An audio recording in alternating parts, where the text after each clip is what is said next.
Welcome. I'm Gerry Oginski, a medical malpractice trial lawyer practicing law here in the state of New York. Today's topic is, why does my case take so long from start to finish? And here are 7 reasons why cases take a long time and why it's perceived that things are not happening on a particular case when in fact they are. Number 1, a lawyer has to determine whether or not you have a valid case to begin with. That's a requirement. When you come into an attorney's office, your lawyer must obtain all of your medical records, not just for the events in question, but in your past medical history. And that takes many months to obtain. Then, the lawyer must send those records out to an expert to confirm that you have a valid and meritorious case. That takes a while as well.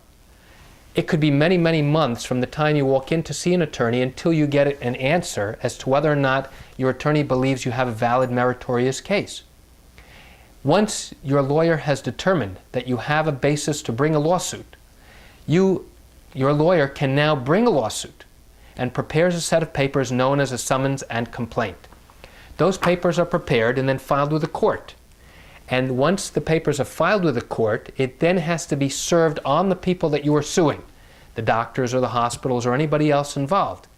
And that takes a period of time because the lawyer must send those papers to somebody called a process server.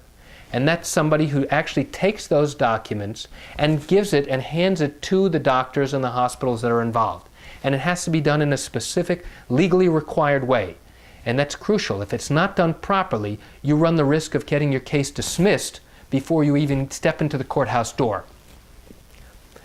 Then, the doctors and the hospital take those documents, the complaint, the allegations that you have made, and they send it to their lawyer.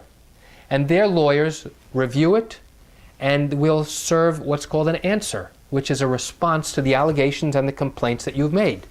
And this all takes a period of time, and there's certain time limitations according to the law that they have in which to respond. But again, all of this takes time, and the client usually is unaware of all the things that are going on behind the scenes. Now, most malpractice attorneys that I know, myself included, like to inform the client of what's going on a regular basis, so that even if things are not actually happening that the client is fully aware of, we inform the client, and I send letters out on a regular basis, or I'll pick up the phone and call the client to let them know this is the step that's happening next, this is what we can expect, and this is what's going to happen in the future.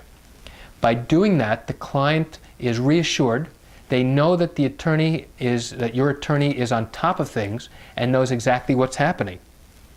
Now, once the lawyers for the defense have answered, what happens then? Well, we have to request what's called a scheduling conference with the court. And many times, it will be months before the court gives the attorneys a date to appear in court to set up a schedule. And that will determine when the parties are to be questioned during depositions, when certain documents have to be exchanged, and it forms a framework of how the case is to proceed and when it's to proceed. And that takes time. And many times the client does not understand why it's so many months before the court gives a date to come in for the conference. And unfortunately, the lawyers have no control over that. It will be a number of months after the scheduling conference before you are set to have your deposition.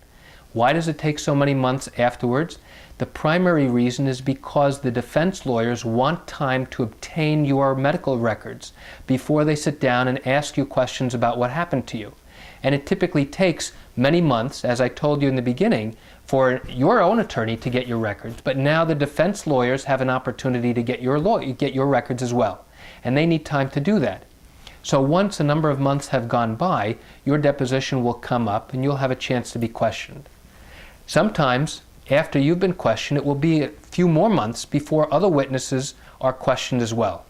And the obvious question is, well, why does it take so long? Sometimes a doctor in the hospital or a doctor or nurse no longer works where they were.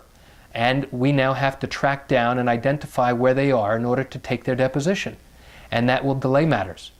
Other times we have parties who simply refuse to produce their client or give us a date for a deposition. In those rare instances, we have to ask the court to intervene and compel one side to produce their court, or else suffer the consequences. Now, another issue that arises is, well, once the depositions are done, Why does it take so long for the case to get to trial? Well, once all the discovery is completed and we've done everything we need in order to obtain information to prosecute your case, we have to notify the court that your case is now ready for trial. And again, once we do that, the court notifies us when they are ready to have a conference with the attorneys about scheduling trial. And many times the court will schedule more than one conference in order to see whether or not this case could possibly be resolved by settlement or whether a trial is required. And again, it could take 6 months from the time we put your case on the trial calendar. It could take a year before we are called in. It's variable depending upon the county in which your case is pending for us to go in and have a conference with the court. And those are some reasons why your case takes a lengthy period of time from start to finish. And rest assured that when you have questions about what is happening on the status of your case, you should never hesitate. You should always pick up the phone and call your attorney. And your attorney should always respond to you in a timely fashion and explain to you what is going on. And that's it for today's topic. Thank you for joining me. I'm Gerry Oginski. Have a great day.